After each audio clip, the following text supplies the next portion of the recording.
O eternal and almighty God, from whom all power and wisdom come, we are assembled here before thee to frame such laws as may tend to the welfare and prosperity of our province. Grant, O merciful God, we pray thee, that we may desire only that which is in accordance with thy will, that we may seek it with wisdom and know it with certainty and accomplish it perfectly, for the glory and honor of thy name and for the welfare of all our people. Amen.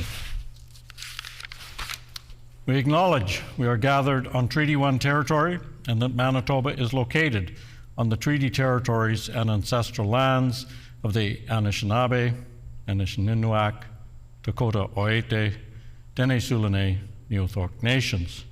We acknowledge Manitoba is located on the homeland of the Red River Métis.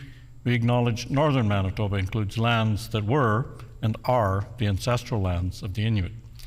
We respect the spirit and intent of treaties and treaty making and remain committed to working in partnership with First Nations, Inuit, and Métis people in the spirit of truth, reconciliation, and collaboration. Please be seated.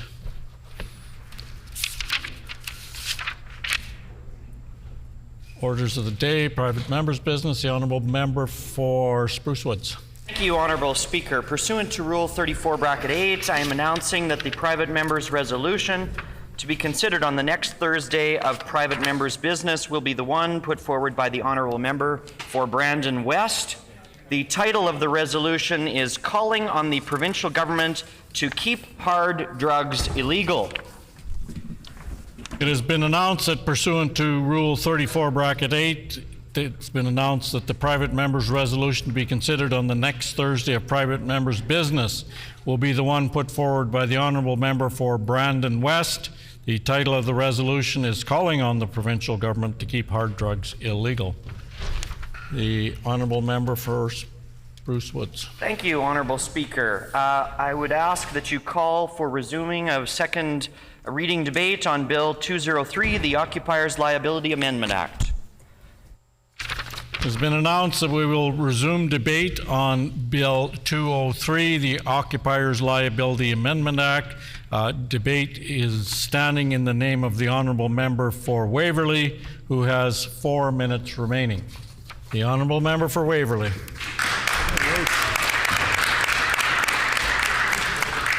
Merci, l'Honorable Président. Aujourd'hui, nous nous réunissons pour discuter des modifications proposées à la loi sur la responsabilité des occupants, spécifiquement le projet de loi 203. Ces amendements soulèvent des préoccupations significatives qui méritent notre attention. L'exigence pour les parties blessées de notifier les propriétaires ou les gestionnaires dans les 60 jours suivant un incident est préoccupante. Souvent, la véritable étendue des blessures subies lors de chutes, notamment sur la glace, ne devient pas immédiatement évidente. Des conditions comme les commotions cérébrales ou les blessures internes peuvent prendre du temps pour se manifester. Le délai de préavis de 60 jours est non seulement peu pratique, mais potentiellement injuste, car il peut empêcher les Manitobains de chercher justice une fois l'impact complet de leur blessure est connu. Ce cadre temporel rigide impose un stress inutile à ceux qui font déjà face à une récupération physique et émotionnelle.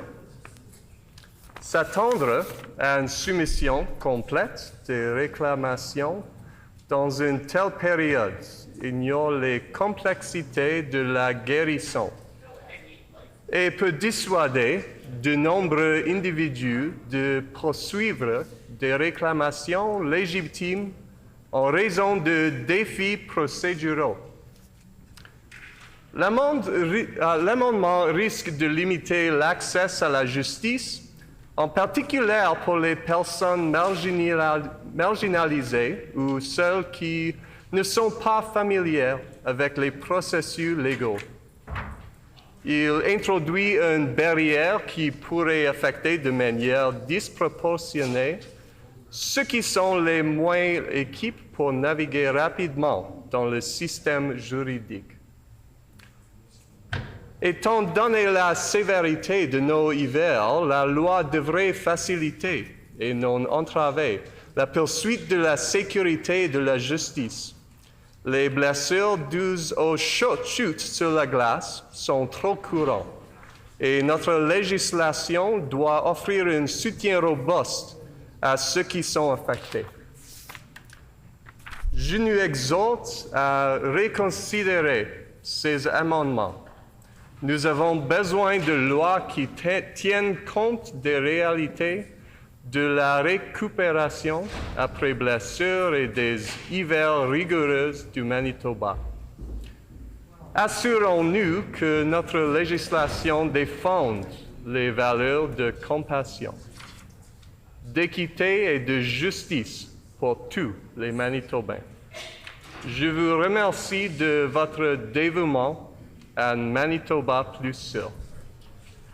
Thank you very much. I want to spend a moment to speak in French because I had some young folks in the constituency who were speaking to me recently and asking if I could do that for them. So thank you very much for giving me that opportunity. And I look forward to hearing the remainder of this debate on this very important topic. Thank you very much. The honourable member for Fort White. Thank you, Honourable Speaker. It is always a pleasure and honour to rise in the House and put a few words on the record, especially for an important conversation that we're having today about the occupier's liability. I want to thank my colleague, the member for Steinbach, for bringing this important bill forward, especially living in Manitoba, Winnipeg, Winterpeg, when we know what the weather is like here. I want to thank the member for Waverley as well for putting some great words on the record in French. I wasn't aware he could speak French so fluently, but that is amazing. So good for him, and I want to thank him. When it comes to this bill here, it's important to note that it's not a political issue, really. It's really a safety issue when it comes down to what's being done in this province and what's being done in other jurisdictions across Canada. Winnipeg, as we know, has over 200 plus days of minus 0 degrees temperature. It is very slippery outside. It is full of snow, winter wonderland. I myself have fallen numerous times outside walking, and it's not only is it embarrassing, it's quite painful. And I'm sure many colleagues in this building have also had their fair slips and bumps along the way. Now, it has been a while since we discussed this bill last, so I just want to go back and mention a little bit about what this is about. And it simply requires that under amendments to the Occupiers Liability Act, a notice of a personal injury claim related to snow or ice on private property must be given within 60 days of the injury occurred. The notice must be given to an occupier of the property or a contractor engaged to remove snow or ice on the property. Notice given to one of them is notice to everyone who may be subject to the claim. This is an important part here. The 60-day notice does not apply in cases of injury resulting in death or if a court determines that there was a reasonable excuse for falling to comply and that injury does not prejudice the defendant. The limitation period for bringing a claim is not affected. There is a bit of background on this bill as well. It was introduced, Bill 41, in the 5th session of the 42nd Legislature. It was not specified, so it was reintroduced in November 2023, and here we are again bringing this forward. It's important to note that this bill really emphasizes 4 key aspects of I guess, safety, and what this bill really underlines is it increases transparency and accountability. Anyone can imagine that if they're walking outside, especially in winter, Here in Winnipeg, it is very slippery. People do fall, people do get injured. It's important that and it's important to know that this is on private property. The argument can be made, well, doesn't municipalities cover this? Aren't there any other requirements as far as limitation goes? But it's important to note that this is different across jurisdictions in Canada, and in one particular, under the Municipal Act, where an individual is involved in what we often call a slip or a fall related to snow and ice that results in injury, they can also be under a 2-year limitation period. Again, that's a Municipal Act, not private property. It is different across jurisdictions, as I mentioned, and there are rules and legislation in place to protect that, but on private property, this is not the case. There isn't the notification period in Manitoba. There is in other provinces, but not here. That's one of the key reasons why this was brought forward as well. So this particular piece of legislation would put in a notification period. It is not as strict as the Municipal Act for municipalities, but it provides within 60 days of an individual who has suffered a slip and fall because of snow and ice on private property, they would have to notify the occupier that this happened. A few other key things that this bill does touch on, and I really hope the members opposite are paying attention and will support this going forward, because it is all about safety for Manitobans walking in Winnipeg. It enhances safety. It also brings requirements closer in line with government reporting. I did mention in other jurisdictions as well. In Ontario is similar as well, where they passed a 60-day reporting period for incidences like this. So this bill is a very important bill. I hope that members opposite are giving it its due course and debate, and we look forward to passing this bill today. Thank you very much, Honourable Speaker. Hear, hear.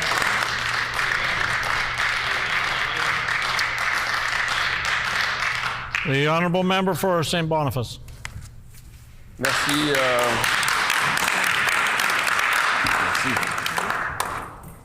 Merci, l'honorable président. C'est un plaisir de m'adresser ce matin à la Chambre au sujet du projet de loi 203, modifiant la loi sur la responsabilité des occupants.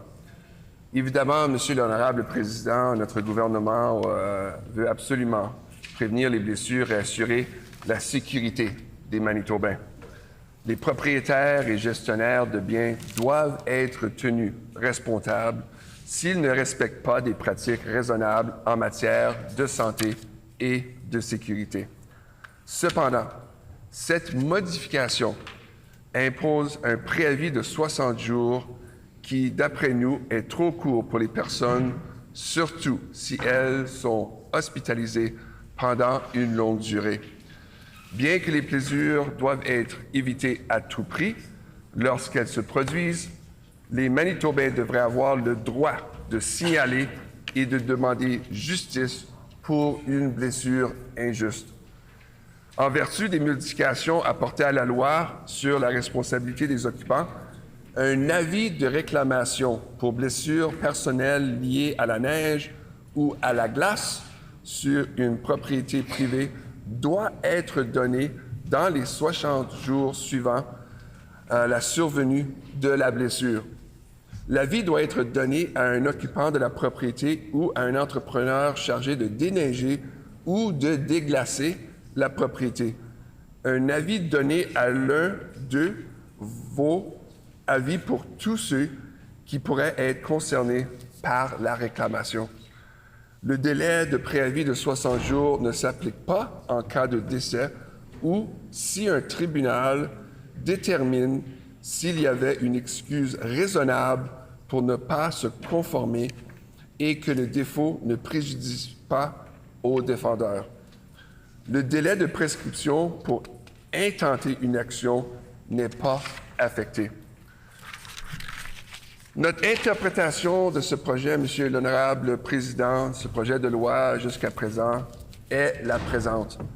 La modification vise à imposer des réglementations plus strictes concernant la période de notification des réclamations pour blessures personnelles liées à la neige ou à la glace sur une propriété privée. Cependant, Il y a des inquiétudes, l'honorable président, importantes, selon lesquelles cette modification pourrait ne pas servir les meilleurs intérêts des Manitobains et des Manitobaines et pourrait potentiellement entraver l'accès à la justice.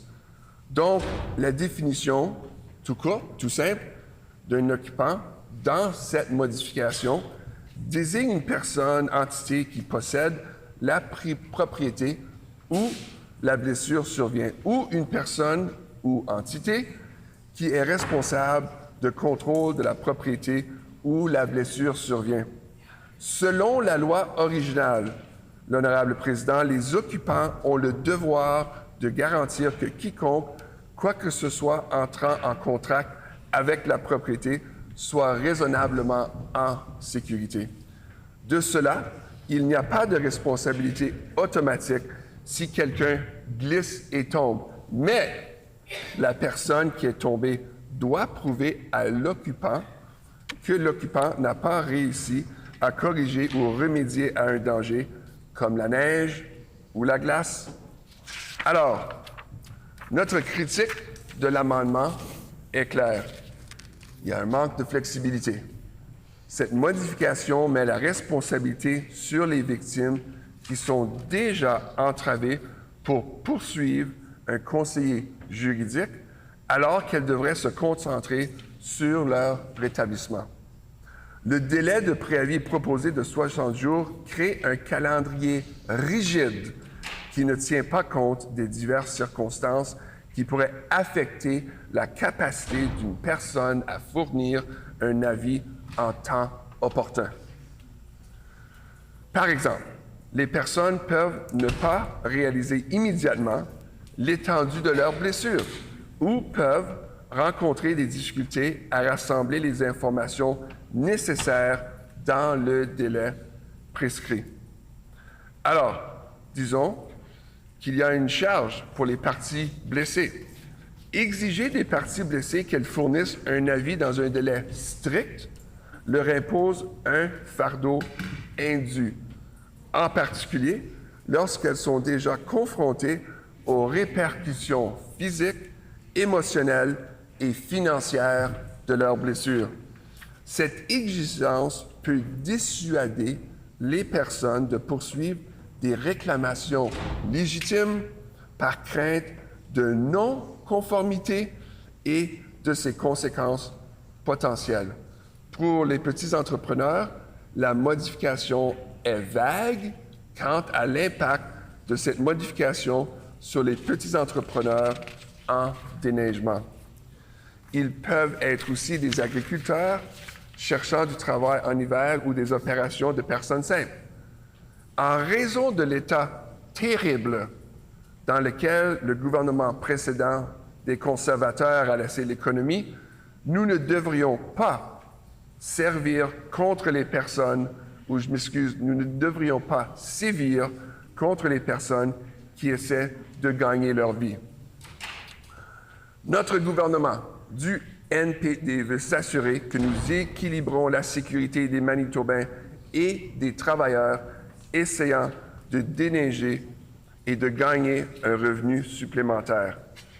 Alors, l'accès et l'impact sur l'accès à la justice est la suivante. La modification proposée pourrait avoir un impact significatif sur l'accès à la justice pour les Manitobains, en particulier ceux qui pourraient être marginalisés ou vulnérables, l'honorable président. Cela pourrait affecter de manière disproportionnée les personnes ayant des ressources limitées ou celles qui ne sont pas familières avec le processus juridique, élargissant ainsi davantage l'écart en matière d'accès à la justice. Alors, il y a un certain préjudice pour les défendeurs, alors que la modification vise à protéger les défendeurs contre les préjudices, elle ne tient pas compte du préjudice potentiel infligé aux parties blessées, qui ne peuvent pas se conformer à l'exigence des modifications. C'est clair, l'honorable président.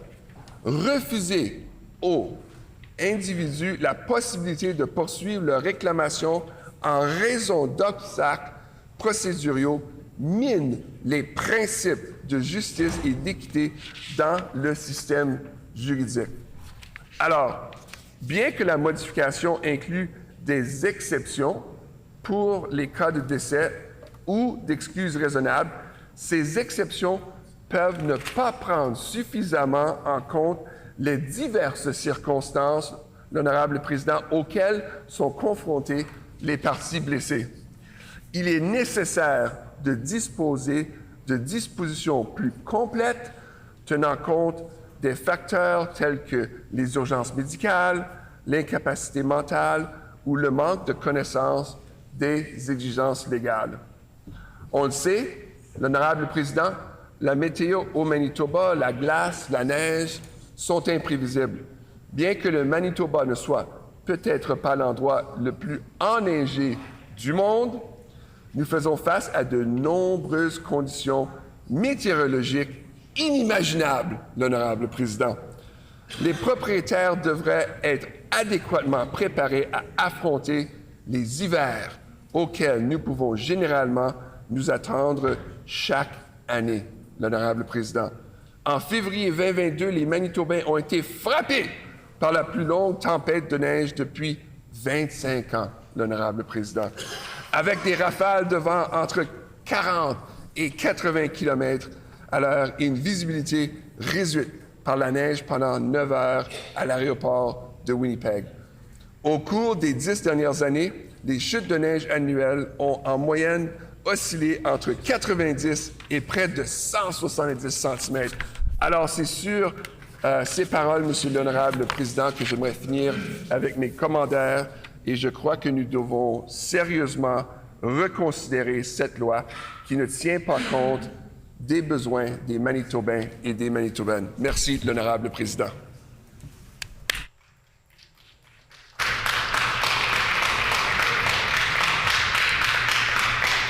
The honourable member for Seine River.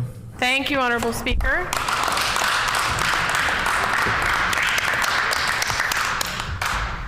I think as legislators, one of our #1 priorities is keeping Manitobans safe. We want to prevent injuries, we want to prevent crime if possible, we want to make sure people have the tools they need to be safe or to protect themselves, and tools to,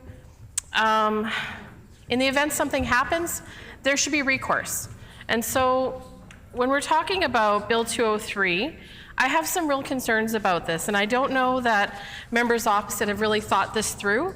I don't know that they've looked at all sides of this. In fact, I think they're going to do some more detriment to occupiers and private property owners and managers than they think. Private property owners and property managers should be accountable for upholding reasonable health and safety practices and standards on their property. I know that for myself and my personal property, we ensure that our driveway is properly shoveled, that our steps are shoveled, that we put salt down if they're a little bit icy so that we can protect workers that come to our home. We can protect unionized postal workers who day in and day out here in Winnipeg, as you know, we've coined Manitoba, that they're safe when they're doing their jobs, that we can hopefully prevent injuries to these folks. Because we know that a slip and fall in Manitoba could be extremely dangerous and lead to very serious consequences.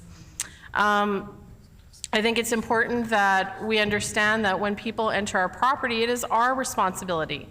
We need to be accountable for what they encounter. But in another turn of, another way of thinking of this, I don't think it's on, the onus should be placed on citizens who enter into these places to notify folks within a 60-day period that they've experienced an injury or perhaps broken something or damaged personal property. I think that's completely unreasonable. But I also think it does something that the members opposite hadn't thought about. Now, if folks are given 60 days to notify a property owner or a management company that they've taken a tumble on their property and possibly hurt themselves, we're going to have folks jumping the gun quite quickly moving forward to putting claims of injury to these places. I think we need to remember that as citizens, we can have an injury that sometimes creates consequences later on, or they're nagging, very simple injuries that we suffer from for a longer period of time. I know myself, like many of us, I've taken a tumble, I've slipped on ice, I've tripped on things, I've hurt myself, and it takes time sometimes for those injuries to heal. I've done that on people's private property. We as legislators, we knock on a lot of doors, we enter a lot of properties. But I also understand that I'm taking that responsibility as someone who's not invited onto that property to be careful, to pay attention to where I'm going. I took quite a tumble about a year ago where I fell in a driveway that was broken and damaged, and part of the reason I fell is I noticed that the stairs I was about to walk up on were all equally crumbling and dangerous. And so I was more focused on where I was going than where I was at in that moment. I fell and I actually ended up spraining my ankle quite badly that I'm still dealing with. But I wasn't prepared to put the onus on that property owner that they didn't do their due diligence to protect me in that moment. So I think we really need to look at this in more reasonable terms. I don't think an amendment is required. I think it's going to do the opposite. I think it's going to have more people being forced to deal with citizens who claim or who have injured themselves on their property, jumping the gun prematurely for injuries that could be very minor but nagging. And so I think it's important to think that way. Also, I think we need to put the onus back on property owners, especially business properties, places where you're inviting the public to, enter into your premises, to make sure that they are maintaining their property. A good example, my father later in his career worked for a management company. He was a property manager. And in fact, he was so diligent that in the winter months, if there was a snowfall, he was up and out the door at 4 in the morning, making sure that every single property was shoveled, that salt was put down, that the premises were safe for people to enter. And so I think it's possible for us to put the onus back on property owners and management companies to do this. It requires some diligence, it requires follow-through. And I don't think we need to put the onus on the contractors necessarily who are hired to clear ice and snow on behalf of a property owner. I, as a small business owner, if I had someone clearing the snow in my parking lot or on my sidewalk, if they didn't do a really, a proper job and they left things behind that were dangerous, clearly I would follow up with them and make sure that they did a better job in the future, or I would hire another company.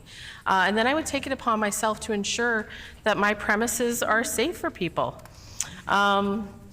Under this amendment, we're giving folks 60 days. Now, we can look at it from two perspectives. I've already mentioned one where I think it's going to force people to jump the gun prematurely to put claims in against property owners for injuries they sustained. But I think it also puts the onus on folks to who maybe have barriers in front of them, who don't necessarily know how to navigate a system like this, that they would not be able to meet that deadline, and therefore maybe not be able to put in a claim that is necessary. I know that with this amendment, it doesn't apply in cases of death, and that a court could determine that there was an reasonable excuse for failing to comply. However, why does that onus have to be placed on the defendant? I couldn't imagine trying to navigate a system where I have to prove why I didn't put a claim in within the 60-day period. I think it's just unrealistic. I know this amendment aims to impose stricter regulations regarding the notification period for personal injury claims. But there's significant concerns that this doesn't serve the best interests of all Manitobans, not only the private citizen, but also the occupier of that property. And so I think we need to leave the act as it is, because according to the original act, occupiers have a duty to anything that comes in contact with the property, that they will be reasonably safe. From this, there isn't automatic liability if someone slips and falls, but the person who has fallen has to prove to the occupier that the occupier failed to address or remedy a hazard. That's absurd. That is, I couldn't imagine trying to prove that someone else was negligent after I've fallen and hurt myself. Am I going to take photos? Am I going to have witnesses? That doesn't always happen. There's a lack of flexibility with this amendment, putting the onus on victims who are already hampered to have to pursue legal counsel when they should actually be focusing on recovering or getting physiotherapy or whatever they need so that they are up and mobile again. It creates an inflexible timeline that fails to account for so many different circumstances. Individuals might not immediately realize the extent of their injuries. They might face difficulties in gathering necessary information within that time frame. Requiring injured parties to provide notice within a strict time frame places an undue burden on them, particularly when they're already dealing with the physical, emotional, financial repercussions of their injuries. I think about folks who, take a tumble somewhere and they hurt their leg, break a bone. That impacts them in so many ways. Perhaps they're a parent, that impacts their ability to parent.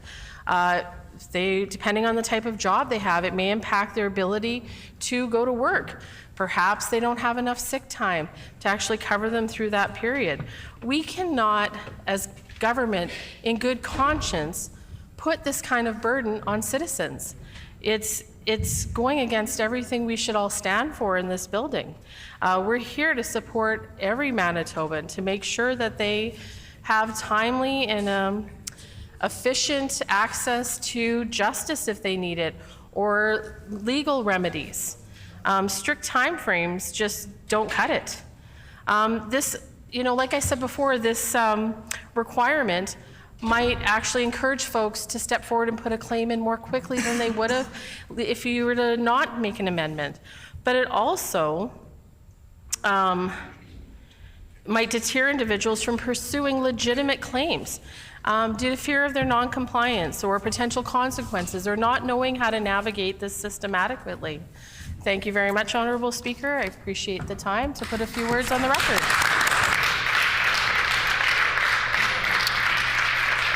Is the House ready for the question? No. The Honourable Minister of Housing, Addictions and Homelessness. So we have lots of questions on this bill. So one of the questions that we have on this side is who exactly on that side are they championing the bill on this behalf of? Is it for all Manitobans? Is it for people that they wish to avoid justice when they're responsible for critical injuries? Every Manitoban should have the right to justice if they've endured an unjust injury as a result of poor property management. And I want to talk about, folks that are vulnerable, folks that don't know how to access the justice system when they've been injured or have had a slip or a fall. We think about those that, are unhoused, that we have never been able to access a lawyer. And this puts real strict, timelines on when someone can access a lawyer. 60 days. Someone might not know how to even do that. And if they're in the hospital or they're recovering and their emotional and physical well-being, they don't know how to access that, or they're in the hospital, how are they supposed to be able to do that? And what this bill does is it's very preventative in terms of helping these folks to be able to, get justice. It's shortening the notice period and really, putting barriers in place for those that are most vulnerable. So, our question is, who is this bill championing for? This amendment, the occupier's liability, it's a notice of a personal injury claim related to snow or ice. Well, we know we live in Winterpeg, and sometimes we don't even have to have skates on to, skate in our city. And I think about, some of our our postal workers, for instance, when they're coming on property and having to deliver mail, right? And think about our seniors and, you know, their mobility issues and how they're not able to get out in time to be able to shovel or, you know, come out and clear the ice. And I want to give a huge shout out to the Manitoba Métis Federation for the work that they do in terms of coming out and helping seniors to clear the snow and put ice melt down, because we have so many folks in this province that have mobility issues that are seniors or that have, you know, issues where they're not able to get out in a timely fashion to be able to shovel, and that need that extra support. And they might have financial issues as well, where they can't get out to be able to do that. And we're putting this extra burden on them to say that if someone slips or falls, that there are 60 days notice that they have to, you know, make a claim if someone falls on their property. And, you know, we have other organizations like Bear Clan, who also is helping the community. I think about them in the North End. We have a lot of folks that are financially, you know, they need support. And a lot of these are young parents, single parents. A lot of them are going to school, working minimum wage jobs, have children, and they also don't have the means to be able to access a lawyer. And sometimes when you're waiting for legal aid, even that, you know, is you have to pay a certain amount to access, and it takes time. And sometimes you can't get a lawyer within 60 days. So again, you know, shortening that period of time to 60 days. And if someone, again, is in a hospital bed and isn't able to access that, it's, again, putting barriers in front of people and putting a burden on the injured party to do that. You're requiring injured parties to provide notice in a strict time fashion. And again, you know, people are going through emotional distress. I remember getting into a car accident and we were T-boned, and it was on my daughter's side. And even though it wasn't on my side, I was still emotionally, you know, impacted because my daughter was the one that was injured. And I didn't feel the impacts for probably 3 months. And my neck was injured, but I had felt, you know, I was really concerned for her. And I think about, you know, folks that may experience that 90 days later, and they're not able to access a lawyer or access this, you know, this really egregious, you know, Bill 203 Occupiers Amendment Act, this that you're trying to bring forward that limits 60 days. If somebody, you know, all of a sudden after 90 days feels some pain from a fall on a property, you know, all of a sudden they're not able to come forward with that. People, you know, all of a sudden feel pain afterwards. So, and I think about, you know, the impact on the access to justice. This proposed amendment significantly impacts access to justice for Manitobans, particularly those, again, who are disproportionately affected and have limited resources and who are unfamiliar with the legal system. And then you're, again, further widening the access to the justice gap. And you're bringing prejudice to defendants. And this amendment aims to protect defendants from prejudice. It fails to consider the potential prejudice inflicted upon injured parties who are unable to comply with the notice requirements. And I think about, you know, someone, again, who may be living in a shelter that is just trying to get housed, just worried about surviving, worried about where they're going to get their next meal, worried about, you know, getting on maybe EIA, or even worried about getting their children back. And they've been injured, and, you know, you're putting a timeline on this, and now they have to go through the justice system, and they have 60 days. And they don't even have access to a phone. They don't have access to internet. And here you're putting a timeline on this. So Need for consideration of exceptions. While the amendment includes exceptions for cases of death or reasonable excuse, these exceptions are not adequate. They don't address the diverse circumstances faced by injured parties, and there's a need for more comprehensive provisions that account for factors such as medical emergencies, mental incapacities, or lack of awareness of the legal requirements. And again, a lot of folks that have never accessed a lawyer is not going to know how to, go and make a claim. They're not going to know that there's a 60-day period. And if they're in a hospital, they're not even going to know that they can make a claim. And this really is, putting barriers in place of Manitobans. And it's not serving, the best needs of all Manitobans. I think about, again, our seniors and, the safety of our seniors when we are looking at, the snow and ice and how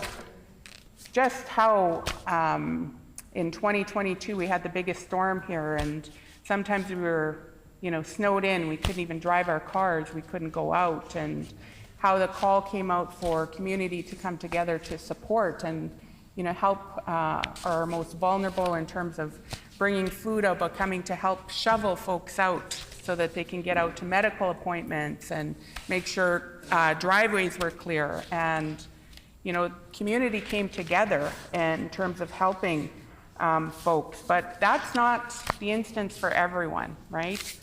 And I had this fox in my yard last summer, and it was very dark in my yard, and I have these front stairs, and there's only a step up.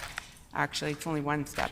But they had dug underneath, and I had someone come and visit my house, and they had fell in this big, large hole that, this fox had dug in, and they were living underneath my step. And they fortunately didn't hurt themselves, and they'd come in and told us that, there was a big hole in front of our steps, but we didn't have our outside light on. And we went out and we had filled it in, and the next night they'd come back and, dug it again. But it's things like that. Had someone not told us, we could have, been a part of this, and thankfully they didn't get. But a senior, again, wouldn't have known about this, and would they have been able to dig that in? So again, this does not take into account those that are marginalized, those that have mobility issues, and our seniors, and those are the most vulnerable. So again, order, please. This time has expired.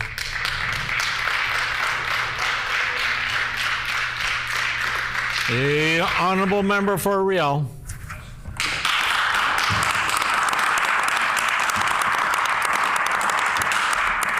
Thank you, Honourable Speaker. Happy to rise to speak to the Occupiers Liability Amendment Act, Bill 203. Did I get it right? I do have some concerns about this amendment. We were all elected to serve Manitobans, and I worry that this amendment may not be in the best interests of Manitobans and could in fact hinder Manitobans' access to justice. I'm concerned that this amendment may put too much of the onus on victims, that the 60-day notice period may in fact create a timeline that's unrealistic and may disallow some Manitobans from seeking justice. For instance, some individuals may not know the extent of their injuries or may be simply focused on recovery. Our government always stands with regular Manitobans, regular average folks that go about their day, try to put food on the table, provide for their families. And we want to ensure that all Manitobans have access to justice. I also think that each of us in the chamber have been hurt at some time in our lives and maybe didn't know the full extent of those injuries until later, sometimes much later. Could be days, could be weeks. Sometimes we don't even connect the dots of some of our symptoms. And I worry that this could require injured parties, that the requirement to provide notice within a strict time frame may put this undue burden right on them. This is especially the case when we have Manitobans dealing with physical, could be emotional, could be financial repercussions of their injuries. Honorable Speaker, I do recognize that there are exemptions put forward within the bill when there are injuries resulting in death, or if a court determines that there was a reasonable excuse for failing to comply, and that failure does not prejudice the defendant. In my mind, however, this still could make things more difficult for some Manitobans who are seeking justice. Another concern I have is that the amendment is vague on the impact on small snow removal contractors. Our government wants to always take a balanced approach, one where we're ensuring that Manitobans can be safe, but that workers can also be able to earn some extra income and provide for their families. Additionally, the proposed amendment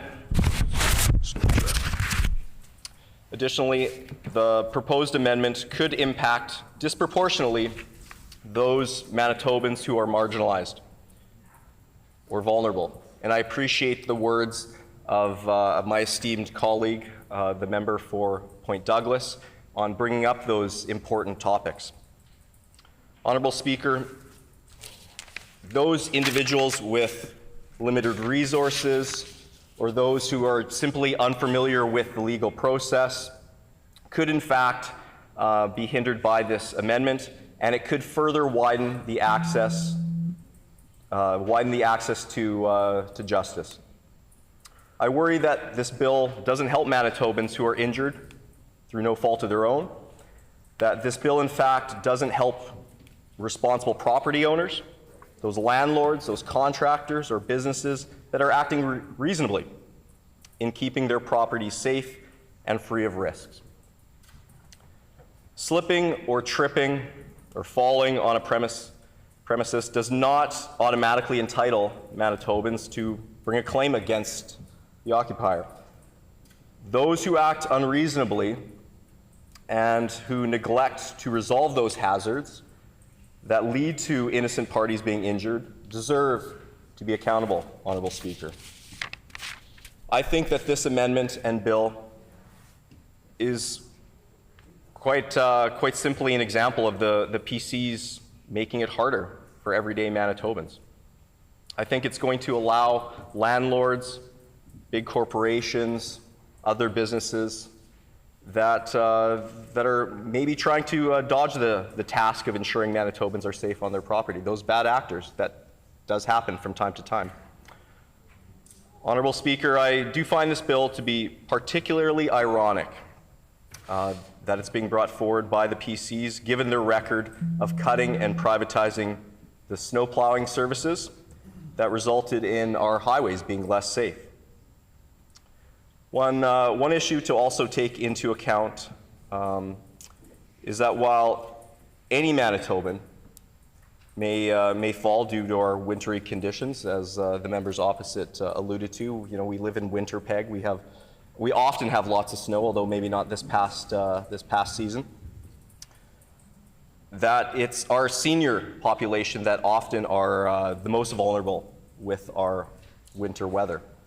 It is our seniors that, while any one of us could fall, regardless of our age, no matter how young or spry someone might be, it's our seniors that are most likely to be admitted to a hospital as a result of a fall. According to Shared Health, falls are the leading cause of injury related to hospital admission among older Canadians, and that's problematic. And I'd be remiss if I wasn't concerned about those seniors that are that through no fault of their own, an innocent senior going about their business falls, and as a result of their injury, maybe as a result of not being able to access legal services or not being knowledgeable about that, weren't able to access justice. Our seniors deserve the best care. They deserve to be considered in all of our decisions in government, and I worry that it is a bill like this that could cause further harm to some vulnerable populations, some of which, or sometimes, can be our seniors. Some other numbers that are out there. There were 6,261 inpatient hospitalizations.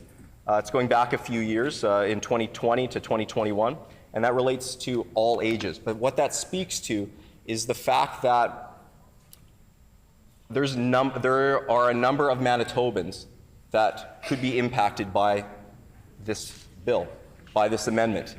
It could happen to any one of us. Any given year, there's thousands of Manitobans that are impacted by a fall and have to be hospitalized. There's numerous others that probably don't go to a hospital.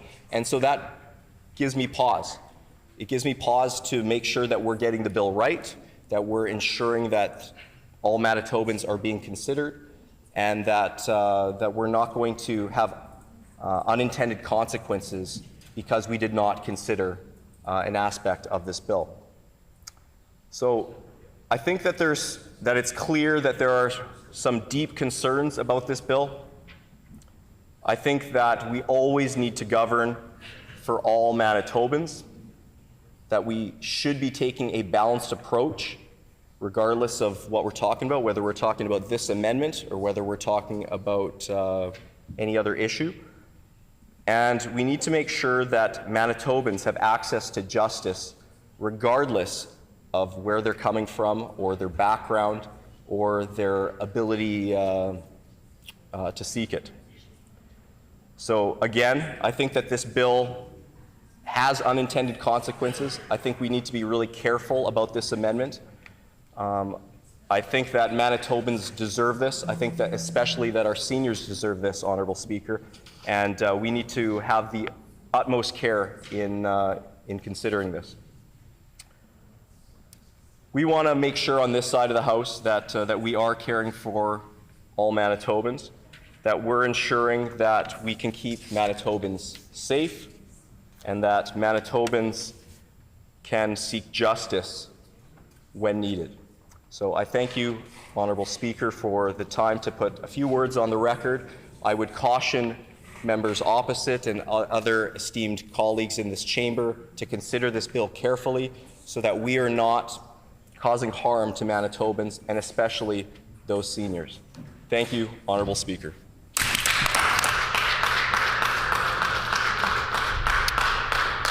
The Honourable Member for Lodge-Motier.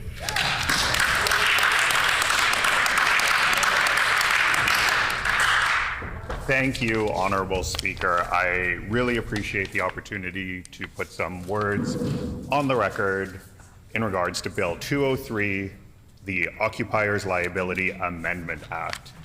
And it brings together two concepts that I really am quite passionate about. It's that idea of healthy and safe communities, and also that the importance of access to justice, because I think these two are very intertwined when, in fact, we sometimes look at them as different areas of concern. We can really bring them together, and this is a good opportunity to talk about both of those worlds, both access to justice and also healthy communities. I want to thank all my colleagues who have spoken so passionately about this amendment, the honourable members for Riel, Point Douglas, Fort White, St. River, and Waverley, and St. Boniface. Apologies, St. Boniface. And so I think we need to take falls incredibly seriously. For people across the ages, I will admit I have occasionally fallen. I have sometimes been caught in shoes that don't prioritize grip. And I've learned my lesson. I've learned my lesson crossing many streets, thinking it was a puddle, but in fact it was a little patch of ice or a hole. Yeah, I have fallen victim to a slippery spot once or twice in my life. But members of my family have also slipped, and I know the impact it can have on someone's health, their mobility, and also, depending on their age and their capacity, really lead to a deterioration of their overall health. So this is an important topic that we need to take very, very seriously, and we need to address it. We have tools at our disposal in this house, in this chamber, to meaningfully ensure that people are living long, healthy lives. And we know how serious falls are for many members of our community. So we do have some concerns, or I personally have some concerns about these amendments. We really want to prevent injuries, and I think I always talk about that upstream work we can do. How do we work to prevent falls? How do we prevent people having to access the justice system? You see that in our work around the Universal Nutrition Program, trying to ensure that students have access to nutrition and can be in a good spot to do the work in schools. And so that upstream work is something I'm passionate about and I know our government wants to do. I do want to take some time to talk about the 60-day window that's being suggested in this amendment. And it's quite concerning for a variety of reasons. It's important that people have access to justice, and I think the assumption built into this that people will always be in a position to access a process in a swift way, or even know they have the option to, or that they have the resources to really engage in a process through the justice system. It's an assumption that isn't founded in reality.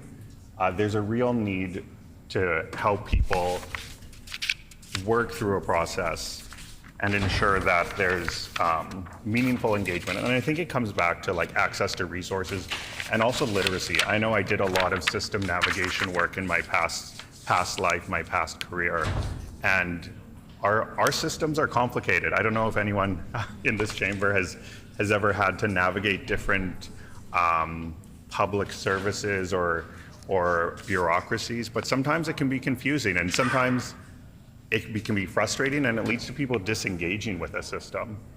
And so assuming that people can work through our systems, be in a spot to move forward in a claim like this, in that small 60-day window, is unrealistic, and also really doesn't account for the fact that injuries evolve over time, and something that may seem minor initially can evolve in a very, very negative way. So, we talked a little bit about the lack of flexibility, but I also want to talk about the burden it puts on the injured parties, and it really expects swift movement for someone who's just faced an injury. And I don't move too swiftly after my injuries. And so I think the 60 days... Order, please. When this matter is again before the House, the honourable member will have 5 minutes remaining. The hour is now 11 o'clock and time for private members' resolutions. The resolution before us this morning, brought forward by the honourable member for Lakeside, is holding the provincial government accountable for security rebate commitment. The honourable member for Lakeside.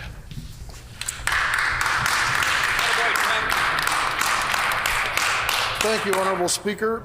I move, seconded by the member for Borderland, therefore be it resolved that the Legislative Assembly of Manitoba urge the provincial government to immediately fulfill its election promise and increase funding of the security rebate by $2 million and meet with business owners and security firms to develop a funding model that will actually meet the costs of installing and maintaining these security measures. Excellent.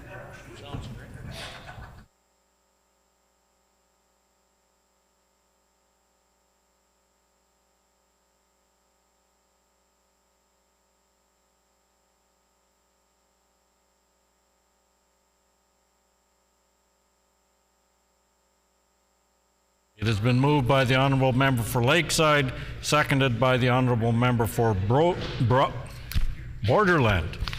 Therefore, be it resolved that the Legislative Assembly of Manitoba urge the provincial government to immediately fulfill its election promise and increase funding of the security rebate by $2 million and meet with business owners and security firms to develop a funding model that would accurately meet the costs of installing and maintaining the security systems.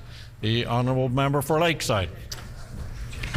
Well, thank you, Honourable Speaker, and I thank you for my very first opportunity for my first private member's resolution in this House, so I get the opportunity to rise. Thank you. So the resolution itself, Honourable Speaker, is pretty self-explanatory for anyone who has taken the time to read it. I mean, the whereases explain that $300 for a security camera or whatever they want to spend $300 it's just not near enough for what small businesses and homeowners in Manitoba need to feel safe and secure in their homes. This NDP government in their campaigned a $2.5 million funding for such security measures for businesses and homeowners, and they've cut it to down to $500,000, just $500,000. So, in my math, I know the NDP with their budget there had a little trouble with mathematics. In my math, that's $200 million short of what, or $2 million, sorry, short of what the NDP's campaign promises were to make small businesses and homeowners feel a lot safer. They're full of broken promises. No, they're not as advertised, most definitely. So we as a PC team over here feel that they need to restore that $2 million into the budget to help small businesses and homeowners actually afford to be able to make their homes and businesses safer. Some of the key points on this resolution. As we see retail theft and vandalism is occurring on a regular basis, more so especially since the NDP was elected in the last 7 months, and it's negatively impacting our local businesses here in Winnipeg and throughout rural Manitoba. And just some experiences of my own in the rural areas. We're seeing it more and more farms are being broke into, and more farmers and businesses are spending huge amount of dollars to secure their properties with gates and barred windows and barred doors just to protect their investment, their inventories, and their personal belongings.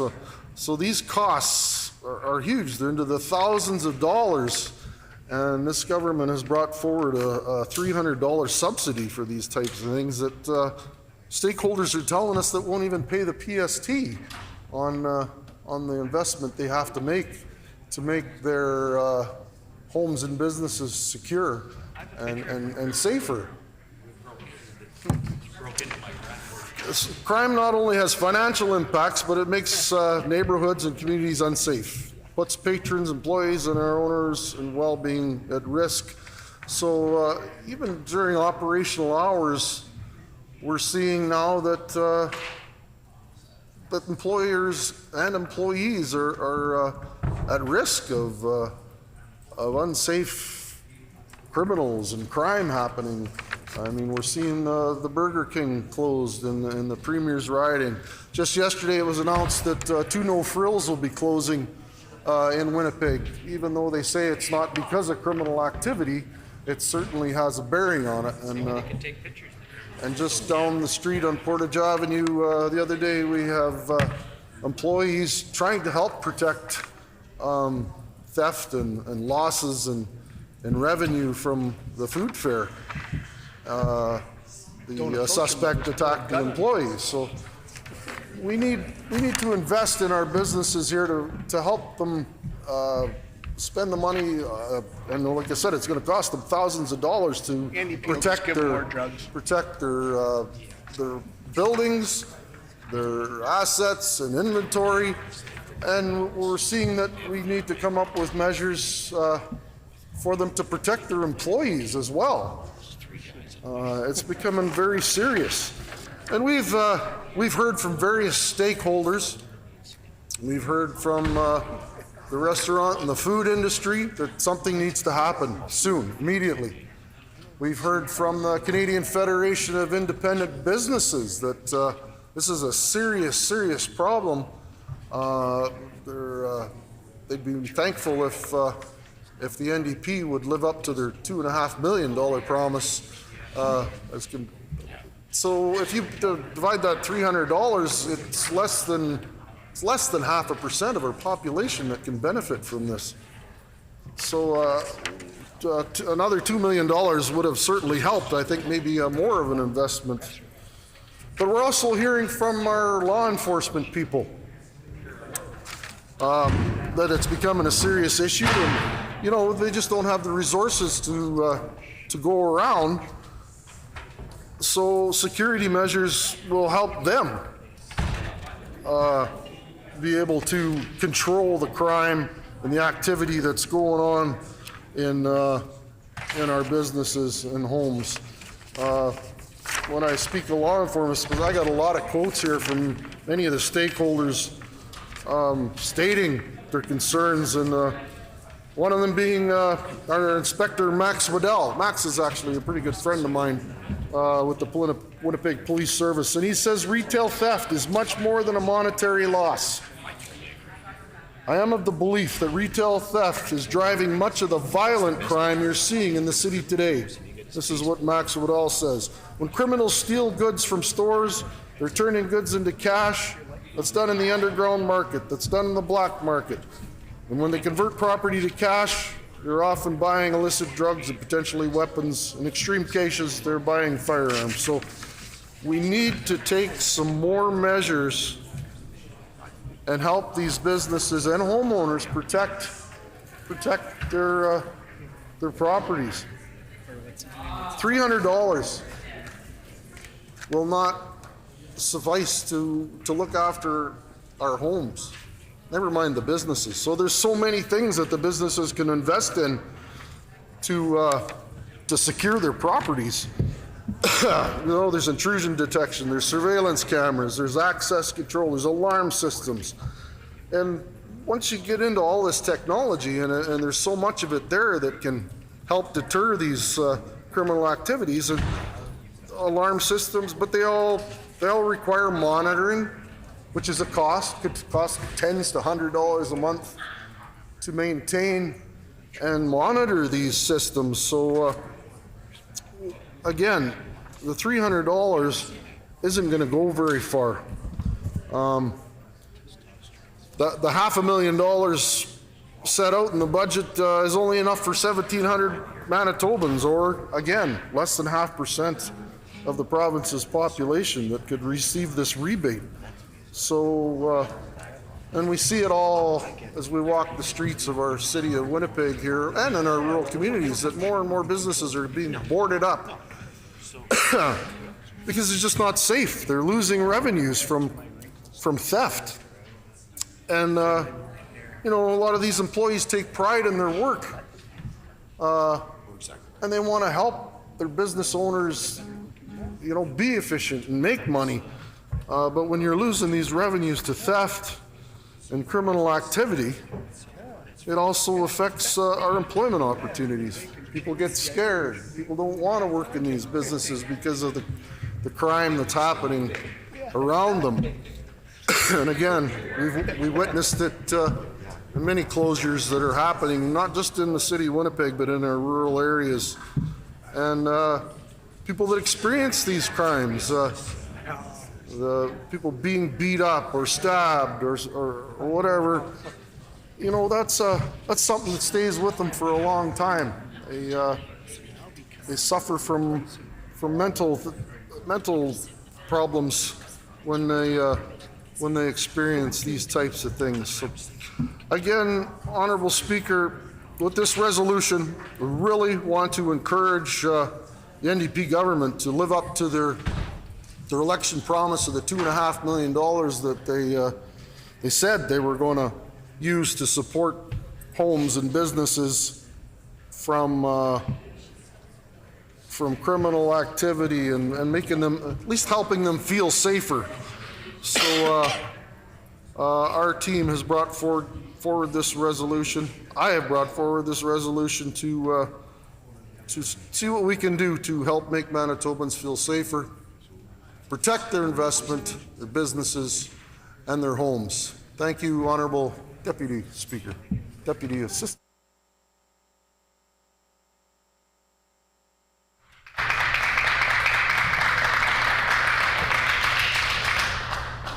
A question period of up to 10 minutes will be held. Questions may be addressed in the following sequence. The first question may be asked by a member of another party. Any subsequent questions must follow a rotation between parties. Each independent member may ask one question and no question or answer shall exceed 45 seconds. The Honourable Member for McPhillips. Thank you, Honourable Assistant Deputy Speaker. The numbers don't lie. In 2022 alone, there was a 40% increase in homicides, a 39% increase in firearms offenses, and a 20% increase in both robberies and break-and-enters. 7.5 years of inaction by the previous PC government have left Manitobans less safe. Our government, the NDP government, is going to be tough on crime and tough on the causes of crime. That's why we have introduced legislation to crack down on drug traffickers. We're enhancing bail measures, and we recently hosted a safety summit. So my question to the member opposite is, can you accept that crime rose under the failed previous PC government? The member's time has expired. The Honourable Member for Lakeside. Thank you, Honourable Deputy Assistant Deputy Speaker, and thank you to my colleague across the way from McPhillips for the question. I think we've been seeing that crime has been on the rise, and statistics are showing, as of now, in January 2024, it's the worst, some people are telling us, in 4 decades. So in 4 decades, that would also add in the 16 years of the previous NDP government, and most definitely the last 7 months of the new NDP government. And we're certainly, in the last 7 months, have not seen a decrease in crime. Good job. The Honourable Member for Selkirk. Thank you. To my colleague, with the over $2 million reduction in supporting businesses, can you tell me what the average cost of putting in a security system into a restaurant itself would be? The Honourable Member for Lakeside. Well, I thank my friend from Selkirk here for the question, and you know what, the cost of any security system in any building can vary, of course, depending on the technology you want to use, depending on whether you want to put bars on the windows, you want security cameras, you want a panic button for your employees. But we're talking into your average would be about $7,000, but it could add up to more and more. So we're talking thousands of dollars, not hundreds of dollars. It's a huge cost to, if you want your employees to be safe, you want to protect your investment, you're looking at spending a significant amount of money. The member's time has expired. The Honourable Member for McPhillips. The PC's record on public safety is pretty clear. They don't take it seriously, and after 7.5 years, we are less safe now as a province. In 2023, they advertised an ankle bracelet monitoring program that didn't even exist. Yep. They misled Manitobans about tracking high-risk criminals when not a single offender wore a bracelet under their watch. What did happen under their watch was a 40% increase in homicides, 39% increase in firearms offenses, and a 20% increase in B&Es. My question to the member opposite is, will they stop using fear-mongering tactics to score political points and actually support the safety of Manitobans? Yes. Good question. The Honourable Member for Lakeside. Thank you, Honourable Assistant Deputy Speaker. And I think the issue here is we all want to protect and keep our people of Manitoba safe. Yep. I would invite the member from McPhillips to maybe dig up the statistics of what the crime activity has been from October of 2023 till today. I definitely have some statistics here we could share with them, but again, I'll say the crime has been on the rise over the years, and we've got a lot of things to do in order to help keep our community safe, feel safer at work, and feel that their investment is protected. The honourable member for Dawson Trail. I'd like to thank the member for Lakeside for bringing forward this important resolution and or bill today. Can he explain a little bit better what can be done to support the businesses? I know he touched a little bit about it on his speech that he did shortly after the introduction. Can he just elaborate a little bit further?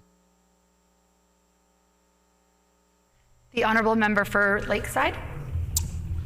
Thank you, Honourable Assistant Deputy Speaker, and thank you to my friend and colleague from Dawson Trail for the very important question. And yes, I did touch on it in my opening remarks, but what we need here, what we need to do to support our businesses is the NDP needs to fulfill their promise of $2.5 million that they promised they were going to support our businesses and homeowners with. They're $2 million short in the budget. They've allowed $500,000, which I stated is not going to go for it. So the biggest support right here, right now, is restoring that number into the budget to support our homeowners and businesses to do whatever they need to do to make things secure. The member's time has expired. The honourable member for McPhillips. What the PCs need to do is support our bill to make life safer for Manitobans. We're connecting with law enforcement and community members with an all-hands-on-deck approach. In contradiction, the MLA for Portage La Prairie mocked the idea of security cameras, saying, let's put a doorbell camera up so we can hide in our houses and take pictures of criminals. Does a member opposite disagree with this colleague? And does he believe that the need of security cameras, rebates for family, is needed for families? The honourable member for Lakeside. Thank you, the honourable member of McPhillips, for the question. Security cameras are important for our homeowners, absolutely. It's going to cost, today's technology, I don't think we can go and buy a security camera for $300. It's certainly going to help our homeowners. But again, this resolution talks about our small businesses. Small businesses want more than just a security camera. A security camera isn't going to protect their employees. It's not going to protect the employers, not going to protect the people that are shopping or eating in these establishments. So it's a much more significant investment to keep these people safe than $300. Well said. Great job. The honourable member for Selkirk. Thank you once again. I'm proud to stand up and ask some questions on this very important piece of legislation. With so many business owners in our community facing threats of violence, theft, vandalism, what is the current vacancy rate that we are seeing under this NDP watch in downtown Winnipeg? The honourable member for Lakeside. Well, thank you, Assistant Deputy Speaker, and thank you again to my friend and colleague here from the what's happening now from Selkirk for that question. And sure looks like it. The statistics are showing us, and we see it as we walk down the streets of Winnipeg. We see it in our rural, urban communities. The number is 30%. I'll answer your question right off the hop. But yeah, as we walk down the streets, we see windows boarded up, doors boarded up, businesses are closing. And that all turns into that 30% that we're talking about in this 2024. Those are recent statistics, 30%. Member's time has expired. Honourable member for McPhillips. Honourable Speaker, Deputy Speaker, our NDP government is doing the hard work of working with law enforcement and consulting with communities. We're enhancing bail measures, introduced legislation that cracks down on drug traffickers, and even hosted a public safety summit. But the members opposite spent the entire month of April stalling legislation that would crack down on drug traffickers and are questioning the need for doorbell cameras. So does the member opposite agree with his PC colleagues in thinking that bettering public safety isn't a priority for them? It would appear so. The honourable member for Lakeside.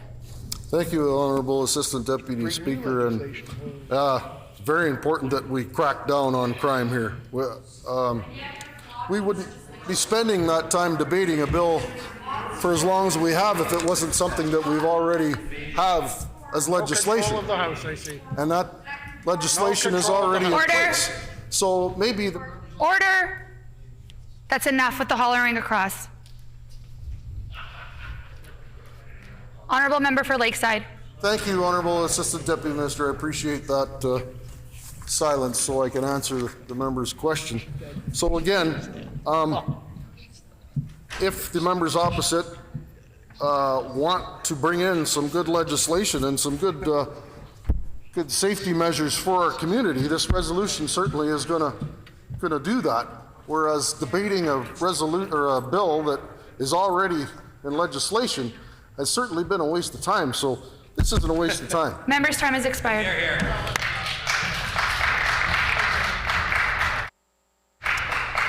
The time for question period has expired. The floor is open for debate. The honourable member for Elmwood. Well, thank you. Thank you, Madam Deputy Speaker.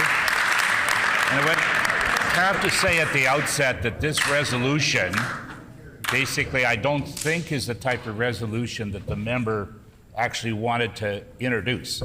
Because this program, whether it's in Chicago or any other jurisdiction, including Manitoba, it is designed, it's open to residents, all residents, businesses, religious institutions, and nonprofits, and renters. What this member has done is he's simply attempting to take all of the money and give it to business.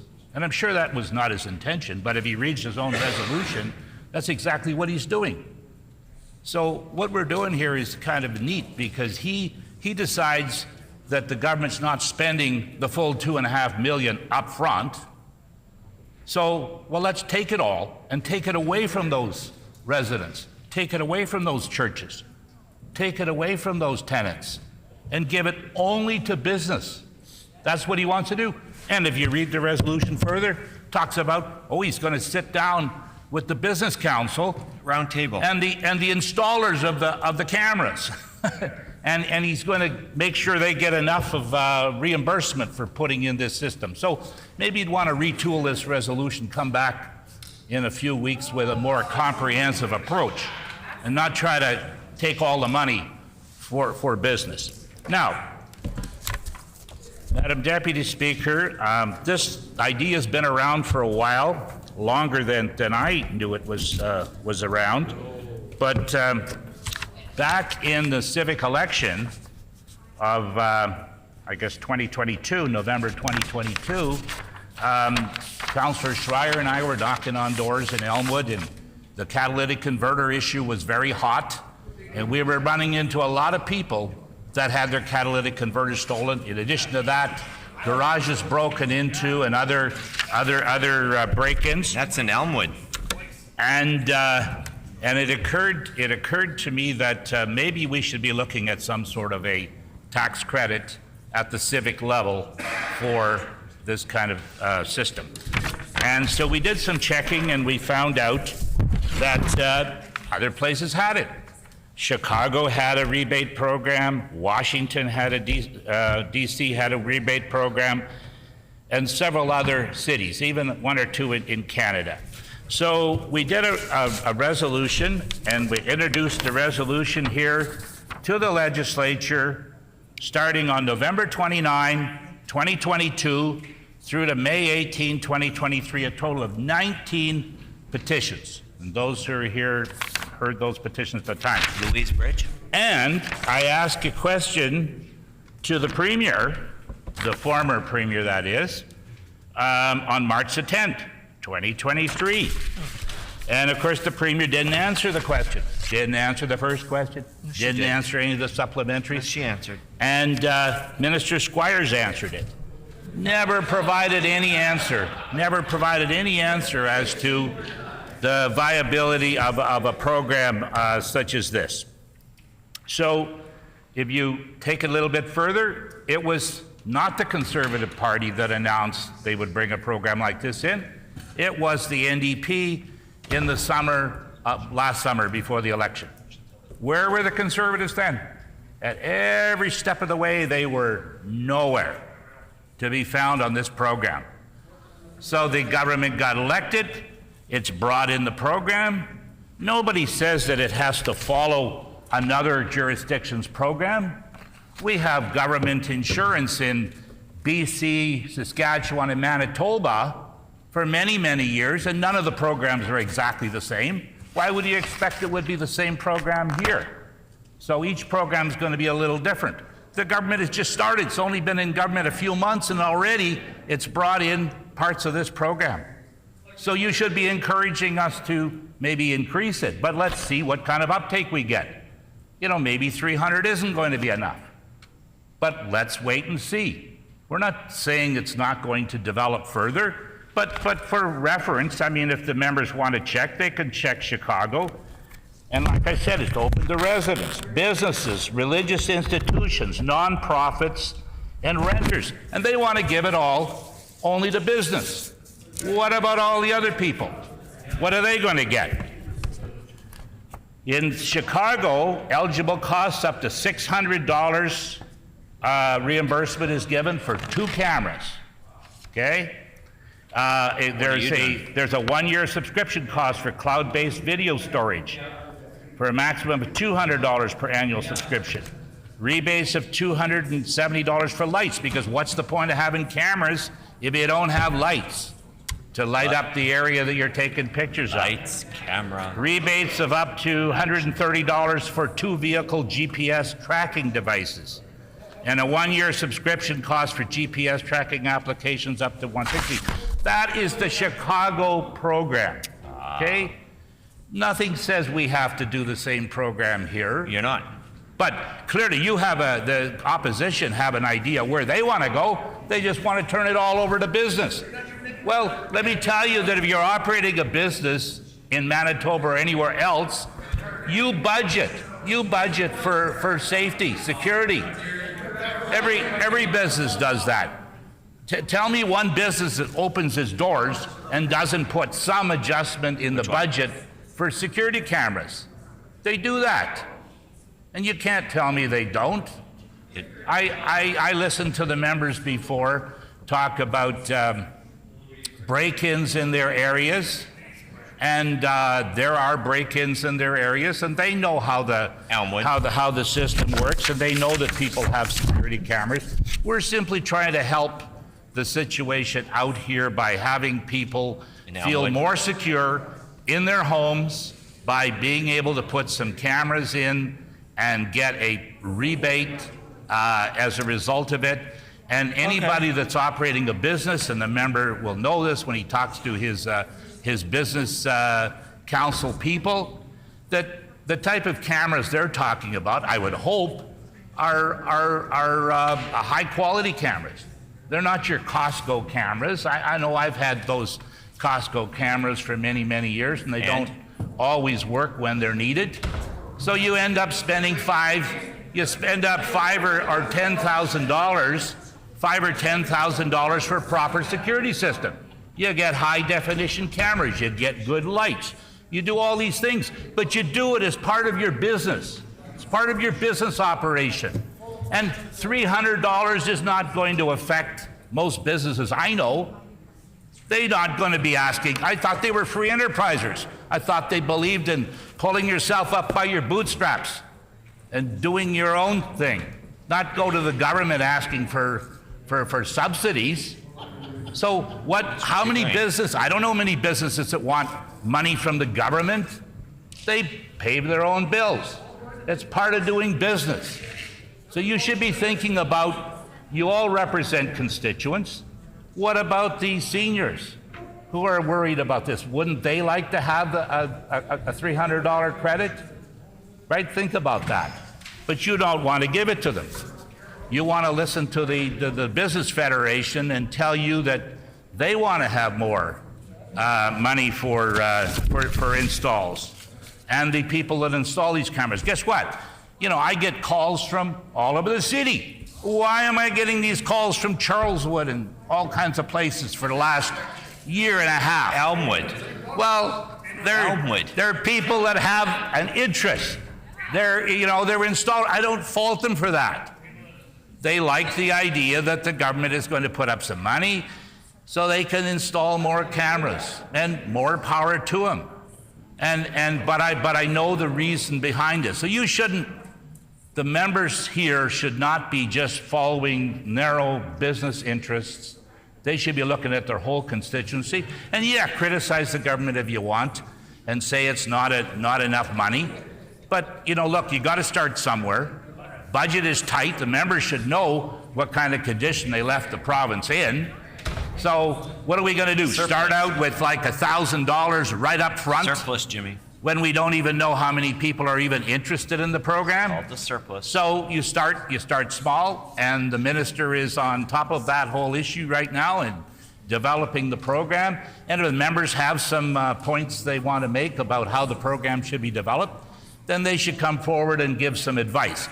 But not just make these outlandish criticisms and try to take all the money for their business friends and the business community. They can largely take care of themselves, and I think they're going to take care of themselves.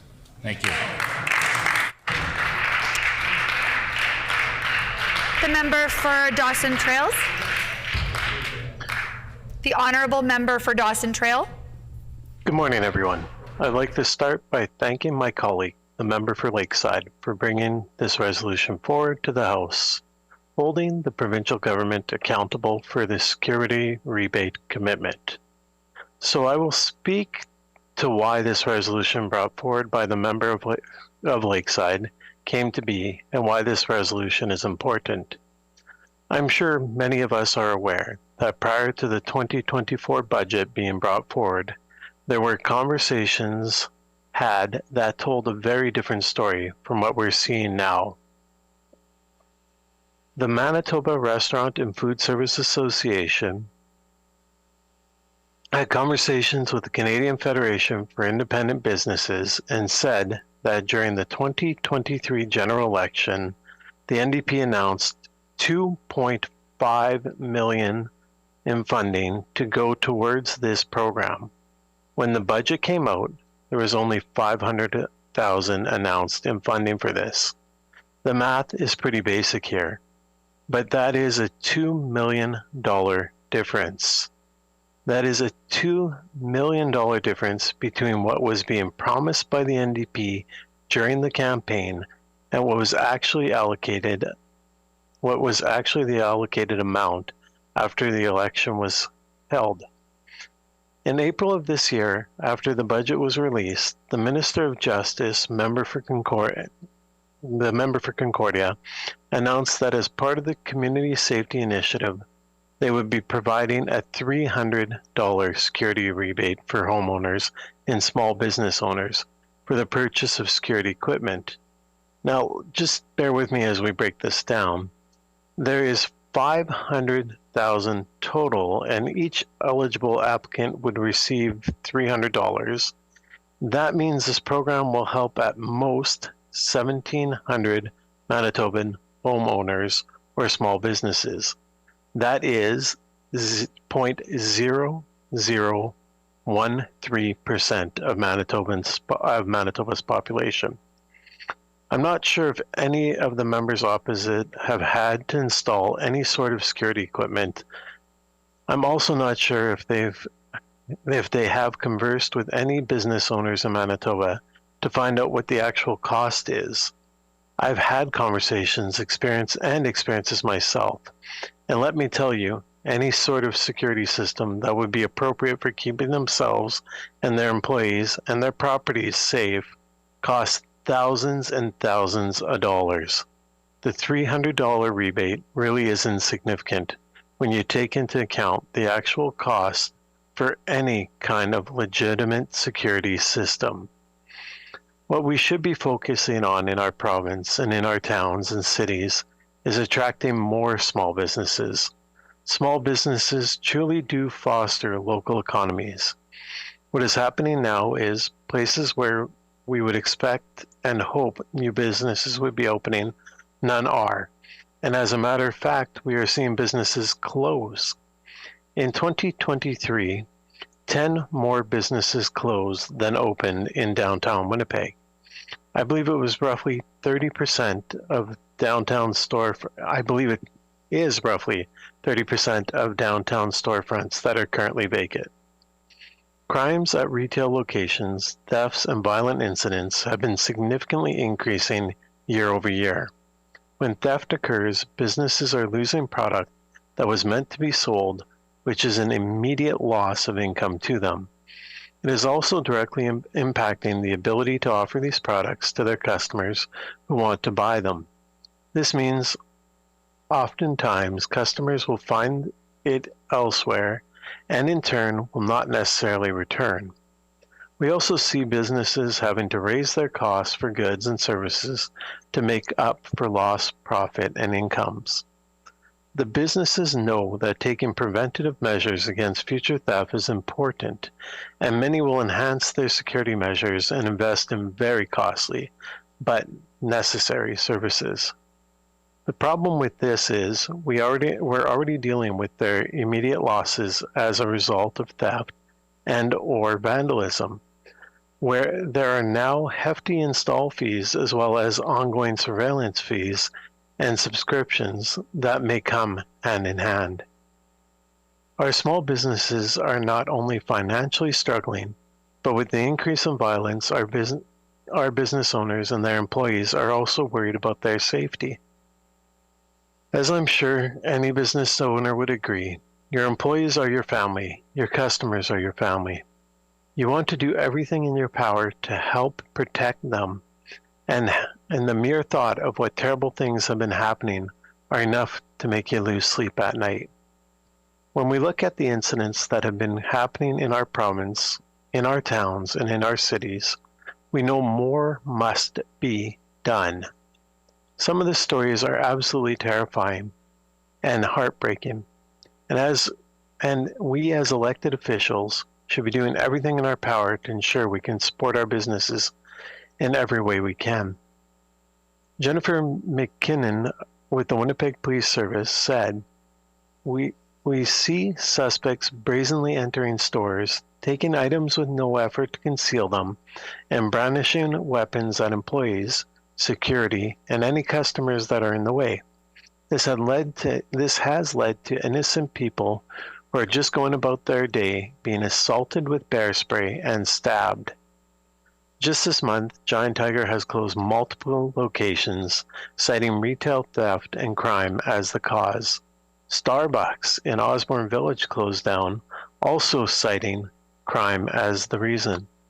There was an assault on 3 food fair employees, a horrifically violent incident at a Burger King, as well as an assault on a customer that was visiting a liquor mart just within the last month. I know the members opposite like to talk about how this is only happening under our government, but it would appear that these violent incidents happened within the last month. These attacks are not something anyone would ever expect to be prepared for, but they most definitely are preventable measures, and there are preventable measures that can be implemented in hopes to provide additional safety measures to business owners, homeowners, employees, and customers. Everyone should be able to feel safe in their home, in their communities, and while at their workplace. Unfortunately, the reality is that this is not always the case. That is why this resolution for holding the provincial government accountable on their security rebate commitment is critical. The increase in crime, the theft and violence, is most certainly leading to the rapid closure of many Manitoba businesses. It is damaging to our province's economy and to our society with the increase in job loss we are seeing for Manitobans. More must be done to help keep all Manitobans safe and to help our small businesses keep their doors open. The Manitoba Restaurant and Food Service Association and CFIB have criticized the NDP government, saying that a $300 security rebate is not enough. Let me repeat that. It is not enough. That immediate action needs to be taken, and the current place they're moving at is unacceptable. So the question I would like to end my words with is this. A business has their store front vandalized, windows smashed, and the criminals enter and steal their goods, a loss of quite possibly $10,000. Then the business has to go in and purchase a security system, install and the monitoring costs thousands of dollars, plus the annual monitoring fee of hundreds of dollars. Do we really think 300 to only 1,700 businesses is doing all that we can, and that it's going to be enough to keep all businesses open in Manitoba? Thank you again to the member for Lakeside for bringing forward this important resolution to be debated on the floor today.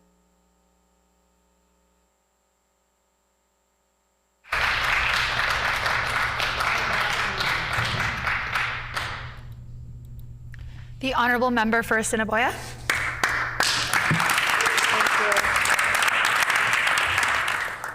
Thank you, Honourable Assistant Deputy Speaker. What I would like to say on this point is Manitobans can count on our government to be tough on crime and tough on the causes of crime. The failed previous PC government was soft on crime, and they continue this by stalling legislation that would crack down on drug traffickers.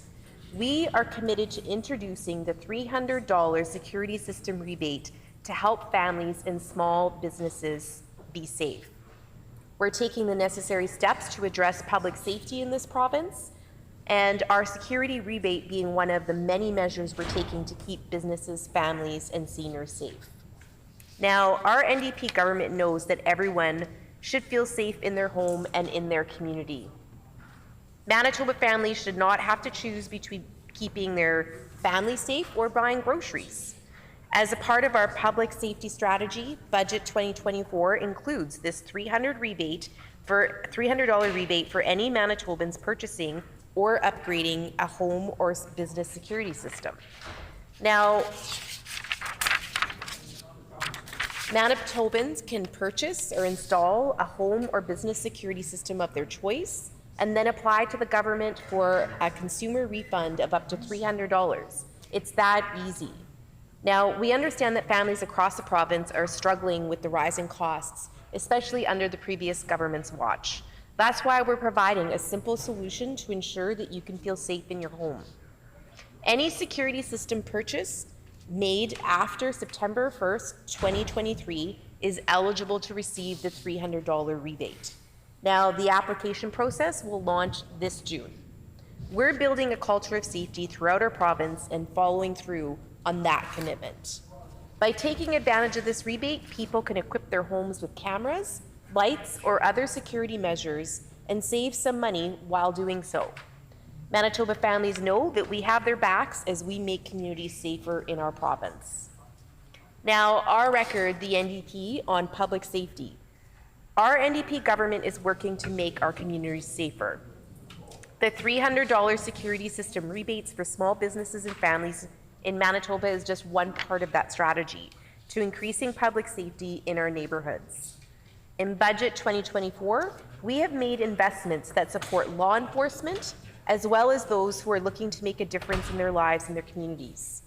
An NDP government is increasing funding for police agencies by $13.7 million and to better support those who serve and protect. And we're also investing $4 million to hire 25 more mental health workers to work alongside law enforcement. $8.6 million for services and programs that support justice, crime prevention, and responses, victim services, and providing resources to families navigating the justice system. We're also funding the First Nations and Inuit policing program as a direct response to call for justice. We're going to be quoting here, to transform Indigenous policing into an exercise in self-governance and self-determination and ensure that funding is equitable with other non-Indigenous police services in Canada. Our NDP government remains committed to searching the Prairie Green landfill, and importantly, we understand, and we saw throughout this entire divisive campaign that the PCs ran on, the PCs failed these women, and they failed the Indigenous community time and time again, every time they refused to meet with their families or search for their bodies. It's utterly disgusting.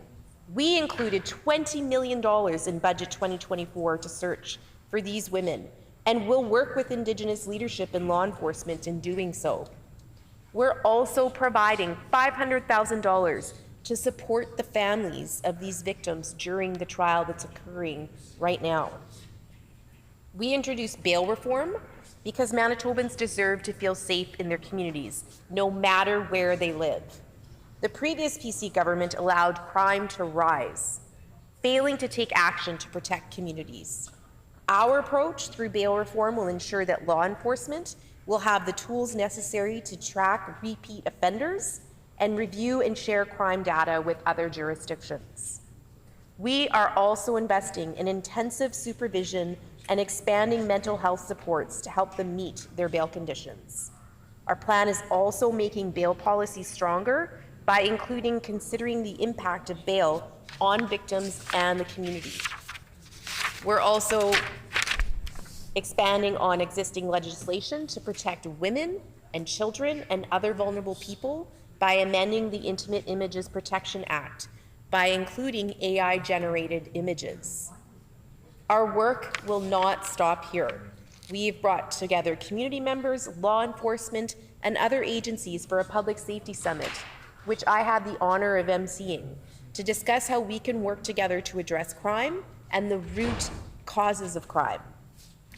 Our public safety summit was an opportunity for participants to truly express their concerns about gaps, issues, and hopes for public safety in Manitoba, something that the PC government never thought to do, to collaborate, to speak with the community members, to talk with people about their concerns.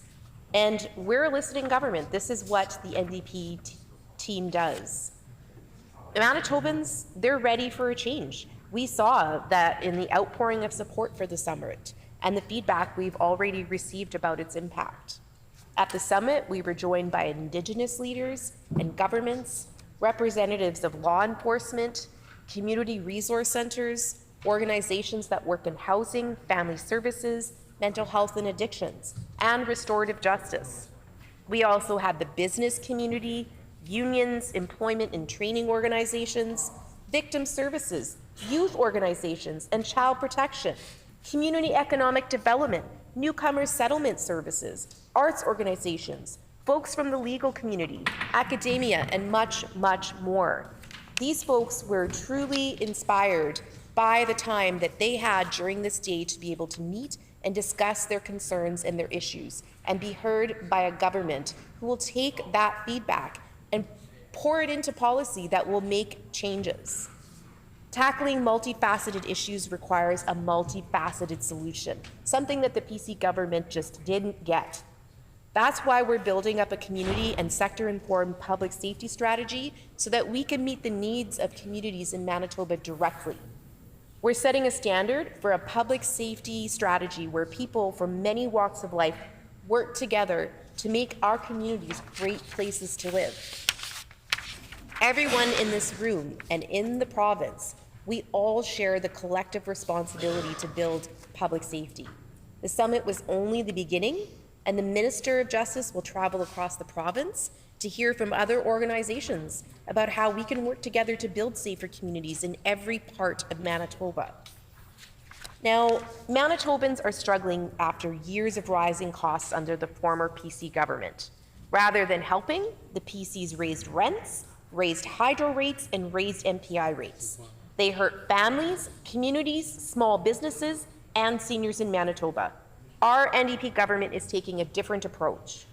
We took direct action in our first 100 days by cutting the gas tax, saving people 14 cents at the liter at the pump, and making Manitoba gas the cheapest in Canada. We heard from Manitobans across the province that they were so relieved to feel savings from this cut. So we made sure to extend the gas tax another 3 months to help small businesses and families. Cutting the gas tax made it easier for people who commute every day to put food on the table. And we ensured more families could take their kids to hockey practice and still have a bit left over.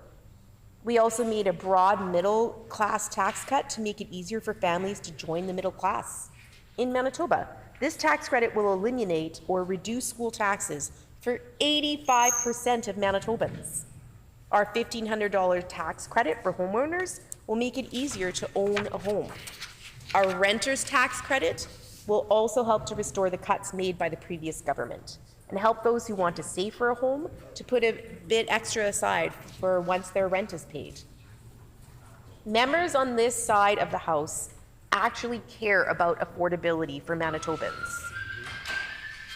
Budget 2024 gives Manitobans 21 new ways to save money, including the $300 security system rebate.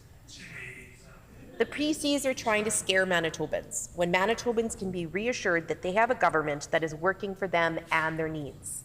Small business owners are going to feel the savings of Budget 2024 and more as we continue to lower costs for them.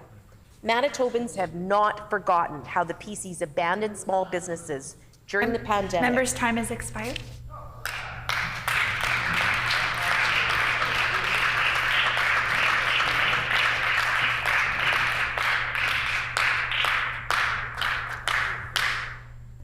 Honorable member for Transcona.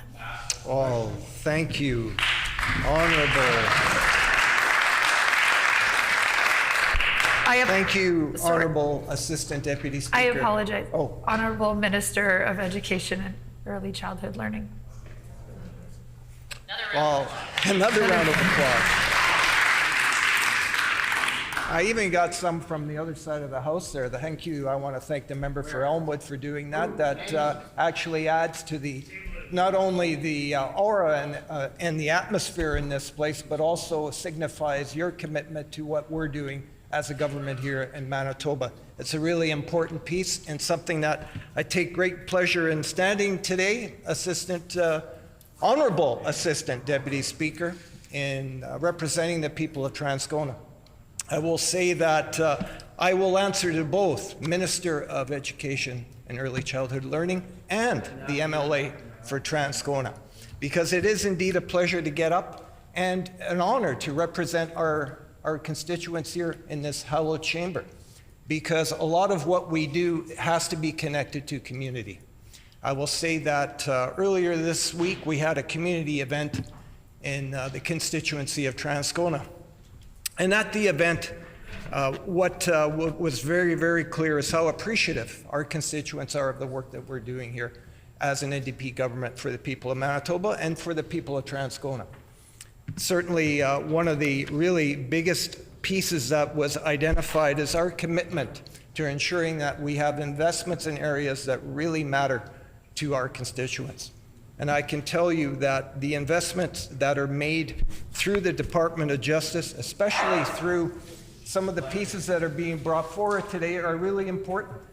I can tell you, I do want to echo the words of the member for Elmwood, who got up and astutely pointed to other jurisdictions throughout North America that provide these type of rebates to ensure that people get a sense of knowing that their government is there with them every step of the way, and in doing what they need to do to create safe neighborhoods. I know many of us in this chamber remember when we were young.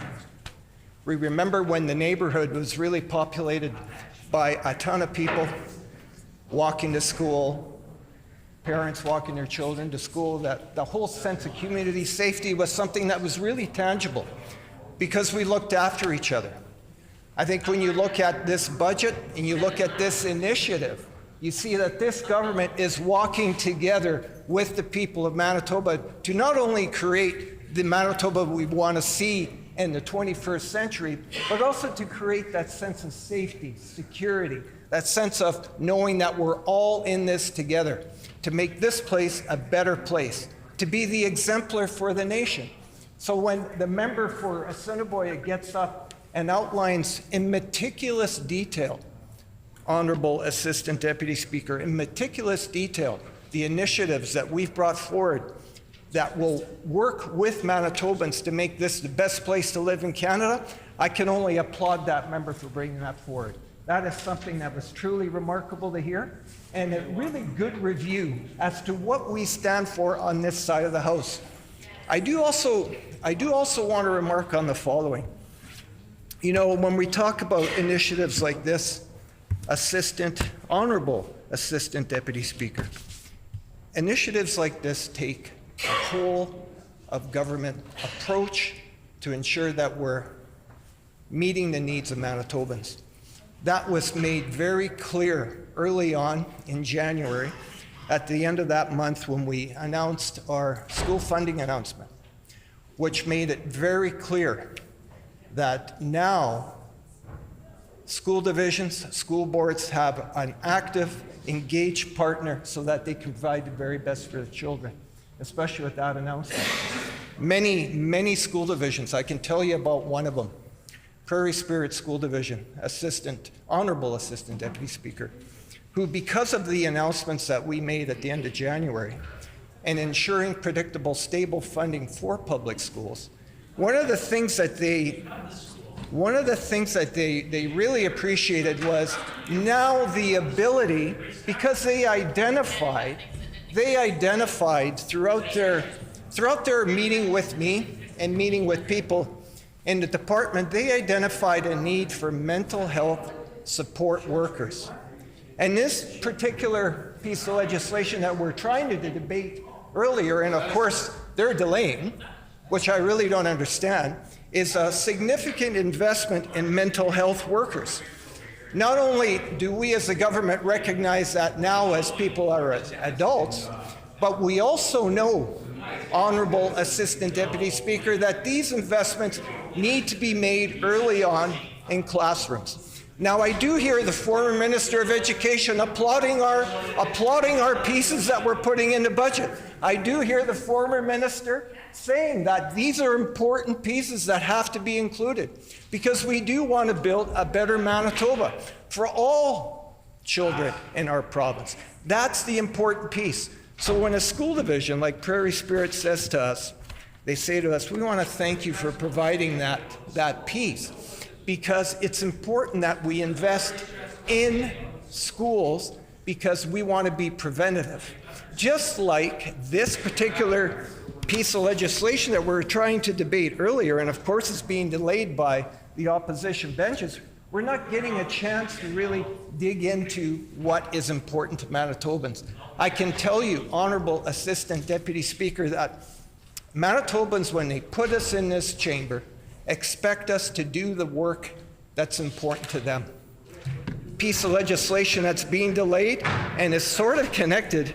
I mean, I will echo the words of the Order. MLA. I'd encourage the leader of the official opposition to stop hollering across the floor. The Minister of Education may continue. Oh, thank you. Oh, I had so much more to say. Yep, well, when this matter is again before the House, the honourable member will have 4 minutes. 4 minutes remaining. The hour being 12 o'clock, the House is recessed and stands recessed until 1:30.